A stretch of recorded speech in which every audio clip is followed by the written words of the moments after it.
My name is Daniel Harper. I turned 68 this year, and after 4 decades of managing corporate finances, I believed I understood the value of every investment.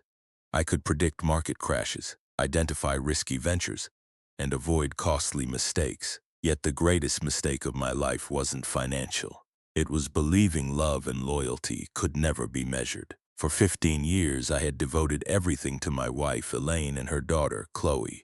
Although Chloe wasn't my biological child, I treated her as if she had been mine from the day I married her mother. I paid for private schools, university tuition, medical bills, vacations, and eventually every detail of the wedding she had always dreamed about. I never asked for recognition. I only hoped to be treated like family. That illusion shattered on a Friday evening. The three of us were dining at an upscale seafood restaurant overlooking Manhattan.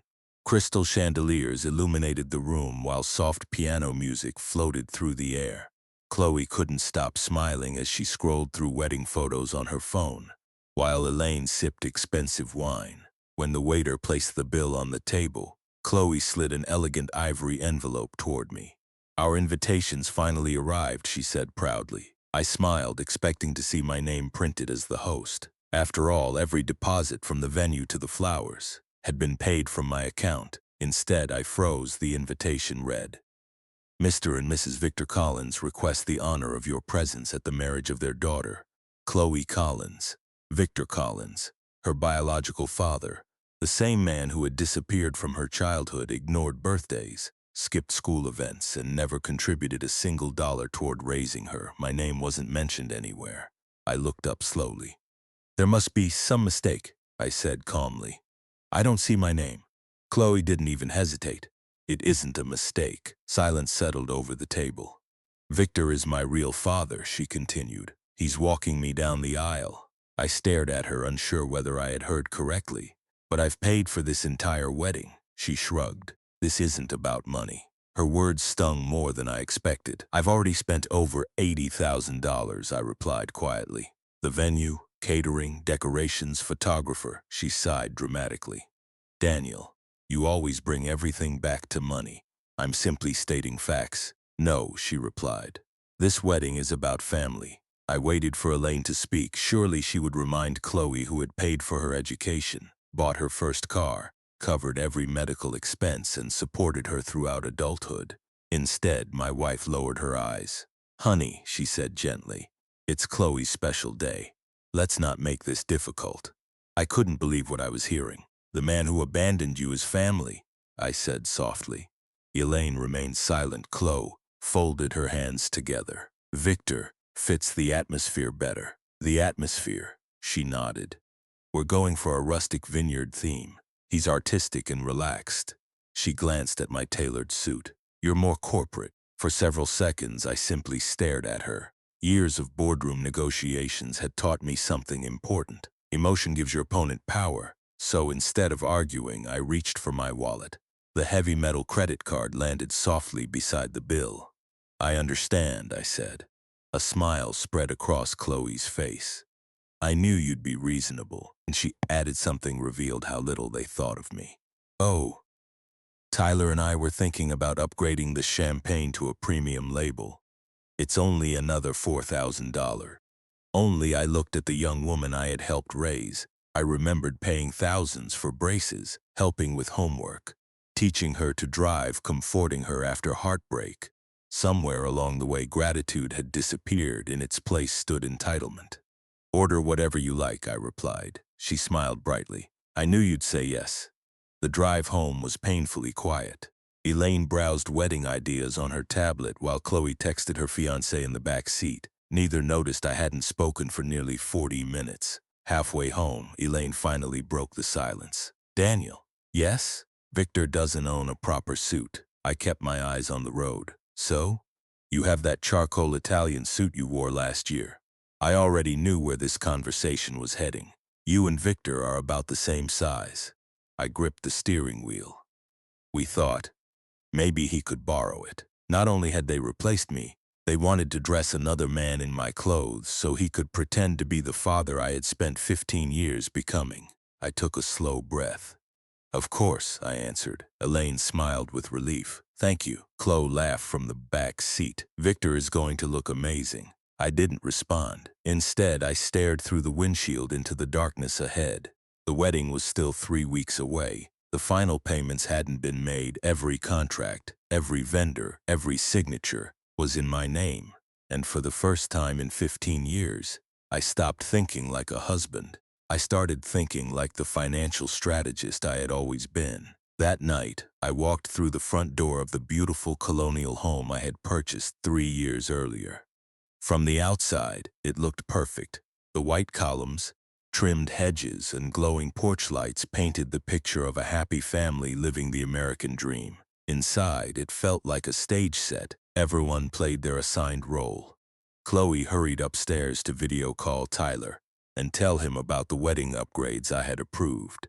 Elaine headed straight for the kitchen to pour herself another glass of wine. I told them I needed to finish some paperwork. Instead, I closed the door to my study and sat in silence. This room was the only place that still felt like it belonged to me. Shelves filled with finance books lined the walls, and family photos decorated the desk. Looking at those pictures now, I realized something painful. Every smiling memory had been funded by me. Cruises, graduations, birthdays, luxury holidays. None of them had been built on love. They had been purchased. As I sat there thinking, voices drifted through the hallway. Elaine was on the phone. Normally, I would have ignored the conversation. This time, something made me listen. He agreed to lend Victor the suit. She laughed. A man's voice answered, Victor. I told you, Elaine continued. Daniel always gives in. The two of them laughed together. I felt my stomach tighten. We only have to keep him happy until the honeymoon is paid for, Elaine said. After that, Chloe won't need him anymore. Victor chuckled. What about the house? I'll convince him to sell it after the wedding, Elaine replied confidently. He'll think it's his idea. Once the money is released, we'll help Chloe and Tyler buy a place of their own. And me, Victor asked, you'll finally get that truck you've wanted. I closed my eyes. They weren't simply taking advantage of me.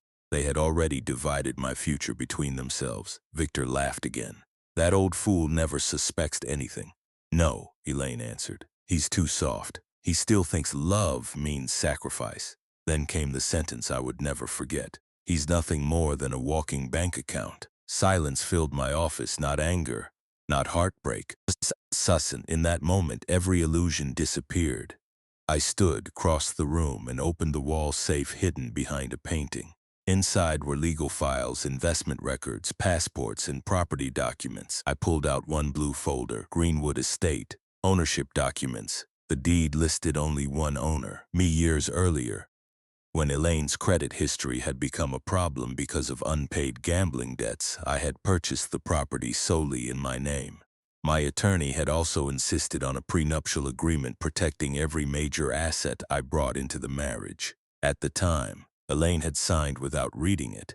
She had trusted that I would never use it. I opened another folder. Wedding contracts, venue, florist, catering, entertainment, photography. Every agreement carried one signature, mine. Without my approval, the wedding couldn't move forward. I wasn't just paying for the celebration. Legally, I controlled it. I checked the time. Nearly midnight. Most people would have waited until morning. I wasn't interested in waiting. I called the only attorney I completely trusted, Michael Bennett. He answered after the second ring. Daniel, I need your help. His voice immediately turned serious. What's happened? I need to sell my house. There was a long pause. The house you're living in? Yes. Does Elaine know? She will when? After it's sold. He sighed. I assume this isn't about money. No, what is it about? Respect. I spent the next hour explaining everything. The wedding invitation, the dinner, the phone conversation, Victor, the suit, every betrayal. Michael listened without interrupting. Finally, he spoke. The property can be sold quickly if you're willing to accept less than market value.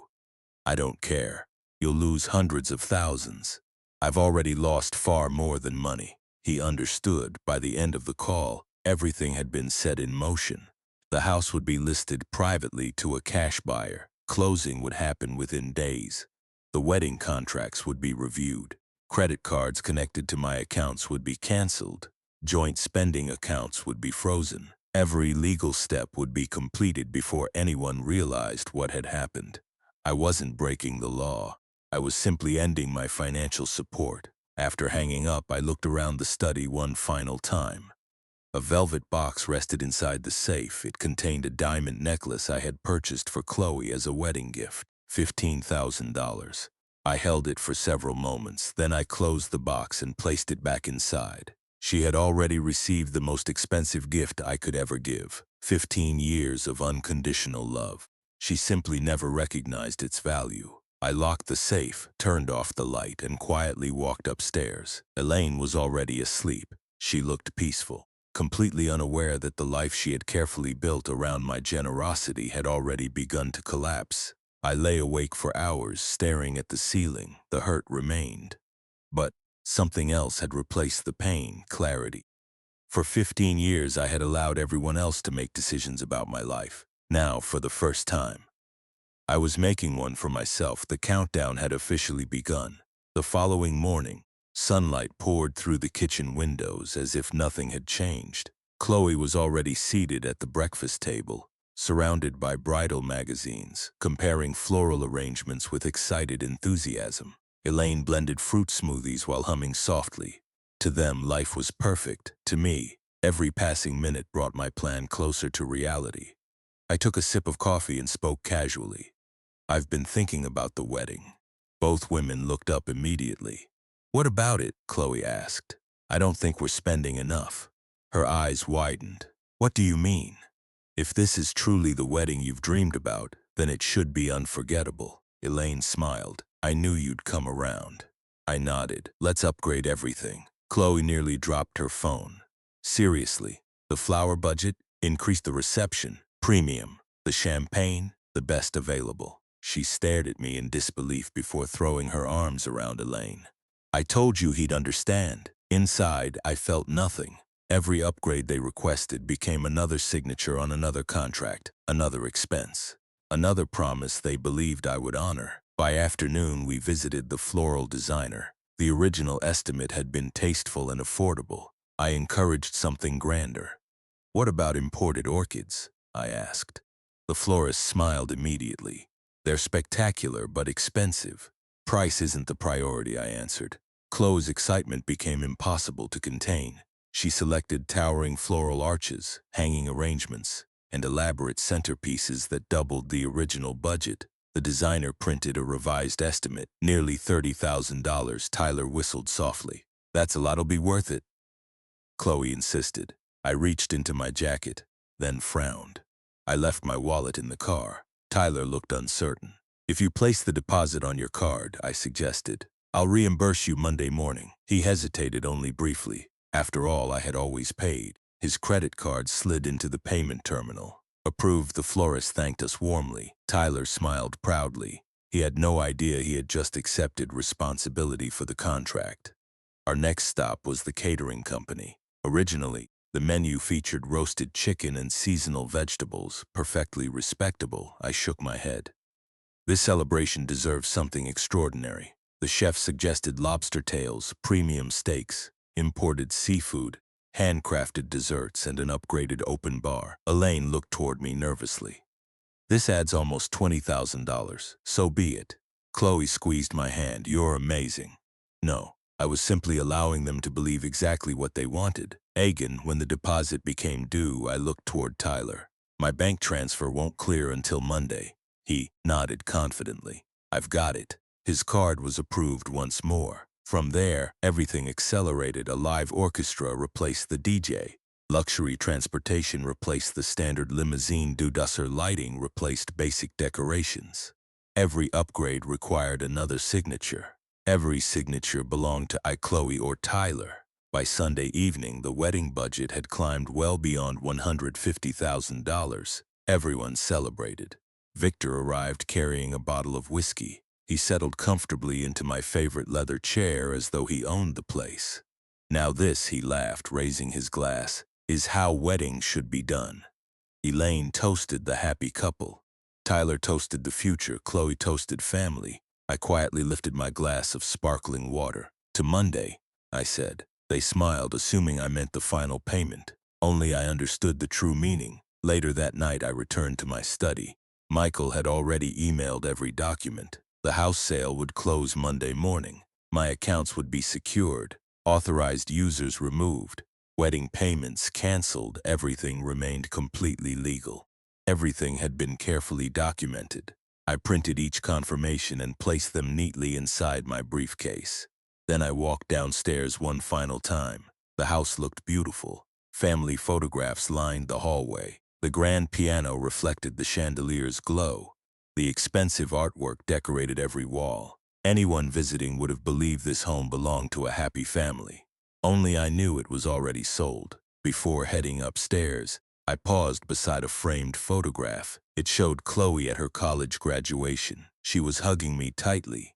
Back then, she had called me Dad without hesitation. I wondered when that little girl had disappeared. Or perhaps she had never truly existed. Monday arrived beneath gray skies. I dressed early, travel bag packed, passport ready. Elaine stirred as I adjusted my tie. Going somewhere? Meeting with my financial advisor. She smiled sleepily. Don't forget to move enough money for the honeymoon. Downstairs, I stood quietly in the empty kitchen. For several moments, I simply listened. No anger remained, only certainty. I locked the front door behind me and walked toward my car. As I drove away, I didn't look back. At exactly 9 o'clock that morning, my phone vibrated, sale completed. The house no longer belonged to me or to them. Seconds later, another notification arrived. Authorized credit cards canceled. The first message from Chloe came almost immediately. Dad, my card was declined. Something's wrong. Then, another. Please call me. I placed the phone face down on the passenger seat. For 15 years, I had answered every call. Today, silence was my answer. At exactly 10 o'clock, I parked across the street from the house and watched events unfold from a distance. Two large moving trucks rolled into the driveway. Minutes later, a team of professional movers stepped out carrying clipboards and work orders. Everything had been arranged. Everything was legal. The property now belonged to its new owner, and they intended to take possession immediately. I remained inside my car as the front door opened. Elaine appeared wearing a silk robe, clearly confused by the unexpected visitors. One of the movers politely handed her a folder. She read the first page. Her expression changed instantly. Even from across the street, I could see the color drain from her face. She began shouting. The foreman calmly pointed toward the paperwork again. She argued. He remained professional. Then Chloe's car sped into the driveway. She jumped out, still carrying shopping bags from the bridal boutique. What is going on? Elaine handed her the documents. Chloe skimmed the pages before looking around in complete disbelief. They're lying. No, the foreman answered politely. The property changed ownership this morning. My stepfather owns this house. He did. Those two words struck harder than any argument ever could. He doesn't anymore. Chloe immediately grabbed her phone. My screen lit up, calling. I watched it ring, then I silenced it. She called again, and again. By the fifth attempt, she was crying. The movers began their work. Furniture disappeared room by room. Boxes were carried outside. Paintings came off the walls. The grand piano was rolled toward the truck.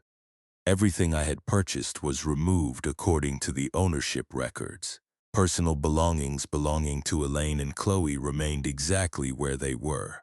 No one touched their clothing, no one touched their jewelry, no one touched their photographs. The movers only removed what legally belonged to me. Around noon, Victor arrived. His aging pickup truck rattled into the driveway. He stepped out smiling. What happened? Neither woman answered immediately. Finally, Chloe pointed toward the moving trucks. They're taking everything. Victor laughed uncertainly. What do you mean? The house was sold. His smile disappeared. What? Daniel sold it. Victor looked at the workers loading furniture. He can't do that. He already did. He stormed toward the foreman. I'm family. The foreman remained calm. I'm sorry, sir. We have court-authorized possession documents. Victor demanded to speak with me. The foreman simply shrugged. I've never met Mr. Harper. Victor returned furious. This has to be some mistake. Elaine slowly shook her head. No, he wouldn't. He already has. For the first time since I had known him, Victor looked completely helpless. Without my money, without my house, Without my support, he had nothing to offer anyone. By late afternoon, the home echoed with emptiness. Only basic furniture remained. The expensive artwork was gone. The electronics had disappeared. The dining room looked abandoned. Inside the kitchen, I had instructed the movers to leave one thing behind, a single folding chair. On the kitchen counter rested a large envelope. When the movers finally departed, Chloe noticed it. She hurried inside. Elaine and Victor followed. I watched through the window as Chloe opened the envelope. The first document confirmed the completed property sale. The second listed every canceled wedding contract. Venue florist, caterer, band transportation, photography. Every reservation had been canceled. Every deposit handled according to the contracts. At the bottom rested my handwritten letter. Elaine began reading aloud. Dear Elaine and Chloe, you made it clear that Victor is Chloe's father and that I was simply the man paying the bills. I have decided to respect your wishes. Since I am no longer acting as her father, I have withdrawn my financial support. The wedding contracts were signed in my name, so I canceled them. The house has been sold legally, and possession now belongs to the new owner. I sincerely hope Victor enjoys fulfilling the responsibilities that come with being the father of the bride. I wish all of you the future you chose, Daniel. Chloe screamed. The sound carried across the neighborhood. She threw the papers across the empty kitchen before collapsing into tears. Victor picked up the contracts one by one. His hands trembled. The wedding, it's gone, Elaine whispered. No, it was all under Daniel's name. Victor slowly sat down on the folding chair. For the first time in years, no one looked at me as the villain. Instead, every pair of eyes turned toward the man who had insisted he was the real father. Chloe wiped away her tears. Fix this. Victor looked up. What? You said you're my father. I am. Then pay for my wedding. Silence. I don't have that kind of money. Her face hardened. You promised. You thought Daniel would pay. Victor lowered his head. Nobody spoke, because everyone finally understood the same truth. Being called a father costs nothing. Being one costs everything. For several long minutes, no one spoke. The empty kitchen felt colder than ever. Without the expensive furniture, artwork, and decorations, the room echoed with every breath. The single folding chair in the middle of the floor had become a painful reminder of everything they had lost. Victor remained seated, staring at the cancellation notices scattered across the tiles. Elaine leaned against the counter, exhausted. Chloe stood motionless, gripping her phone as if another call might somehow undo reality. It never came. Instead, Tyler's name appeared on her screen. She answered immediately. Tyler, thank goodness. Listen, everything is a misunderstanding. Daniel, I know. His voice was flat. I've received the emails. Please come over. We can fix this. No, Chloe. She froze. What do you mean? I spoke to the venue. They explained everything. She swallowed hard. They said the contracts are legally canceled. I know. We'll just book another place. With what money? Her lips trembled. My parents saw the charges on my credit card this morning. They're furious. I'll explain. There isn't anything to explain. Tyler paused before continuing. I loved the future we were planning. What does that mean? It means there isn't a future anymore. The words struck harder than any argument. You're leaving me. I'm leaving the lies. The call ended. Chloe stared at the dark screen before letting the phone slip from her hand. It landed on the floor with a dull crack. She didn't bother picking it up. Victor slowly stood. I'll talk to him. No, I can fix this. She laughed bitterly. How? He had no answer. For years, he had enjoyed the title of father while someone else carried every responsibility. Now the responsibility belonged to him, and he couldn't carry it.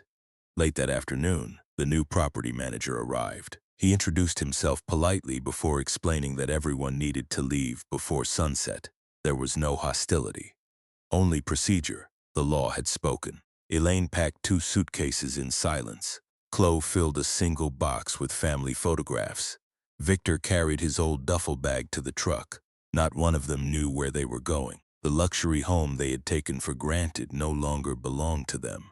As they drove away, none of them looked back. There was nothing left to see. Meanwhile, I sat on the balcony of a small hotel overlooking the hills of Tuscany. The evening breeze carried the scent of vineyards and fresh rain. For the first time in years, my phone remained silent. No requests, no payment reminders, no emergency expenses. Only peace. Michael called just before sunset. "Everything's finished," he said. I assumed it would be. "They've moved out." I expected that. There was a brief silence. "You know," he added, "most people would have fought. I did fight. You never raised your voice." "I didn't need to," he laughed quietly. "I've practiced law for 35 years. I've never seen anyone end a relationship with such precision. It wasn't revenge. No, it was accountability."